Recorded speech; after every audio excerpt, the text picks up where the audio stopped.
I think there is a lot to be said for the healing power of sex.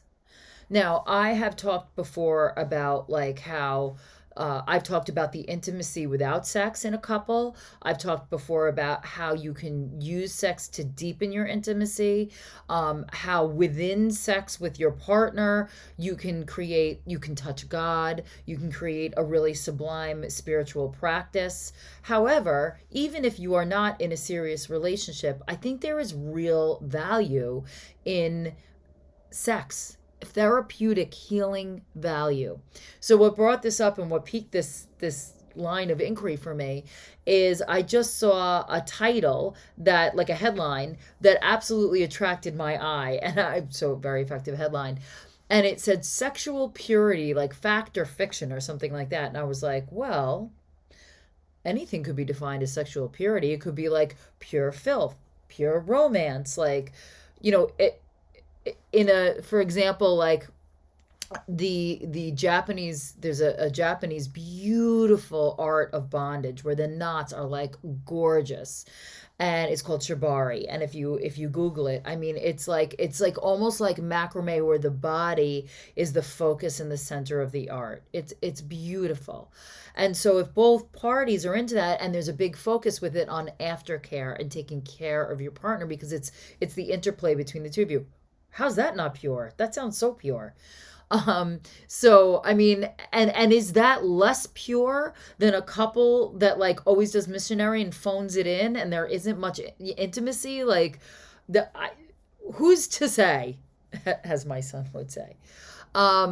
So I think it really it depends on your paradigm of, what is pure. So whatever you define as purity for you, yes, I absolutely think that it can be pure. In fact, I would say that there is therapeutic and healing capabilities in sex, even if you are not in a relationship.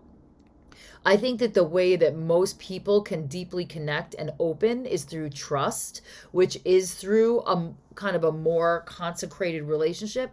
But that's not necessarily true. Like I really do feel that if sex workers were compensated properly and sex was transacted like a transaction, however, the act of sex itself is tremendously connecting and nourishing and beautiful for both parties. So, like, that's a very clean transaction to me.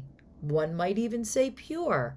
So, like, I really do think that without that taboo, there's like this weird American, weird, like, it's either like super graphic, like debasing porn, or like there's like super the other side where like anything like that is like completely taboo. So it's a very strange dynamic here. But I do think that like the natural actual therapeutic of nature of sex is like kind of not viewed, like it's just not viewed as anything. Either you're in this couple and you're trying to deepen your relationship, or you're hooking up. Like there could be something in between. If you emotionally can handle that, you may not be equipped. And I warn you to not act as if you can handle it if you can't, because you'll wind up pretending to be, cool with it, and you're not really. Your needs are not being met. But if that is suiting your needs, there's absolutely nothing wrong with that. I there's a lot of conversation about how you carry the karma of everyone you slept with, and that may be true, but that's not necessarily a bad thing. There's a reason and a plan for a lot of the things that we encounter. And I think that a lot of those encounters, it's kind of like the butterfly effect. Everyone that we meet, every interchange we have shifts us a little bit, and maybe that's the path that we're supposed to be on. So today I offer for you to look at your sex life and what sex is to you.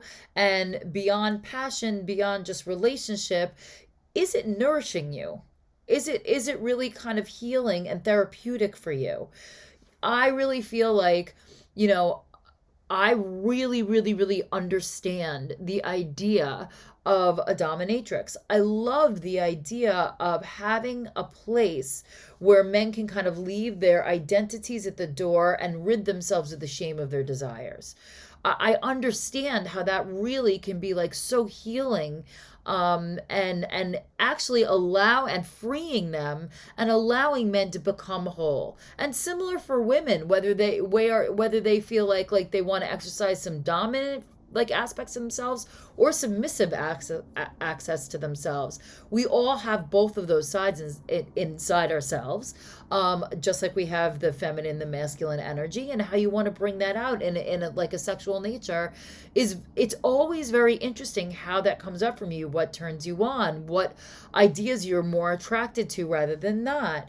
So take a little time today and see how your current sexual relationship fits in with your view of sex. And is it the kind of purity that you're looking for? And is it fulfilling you? That's really the bottom line. Is it fulfilling? And I will see you tomorrow.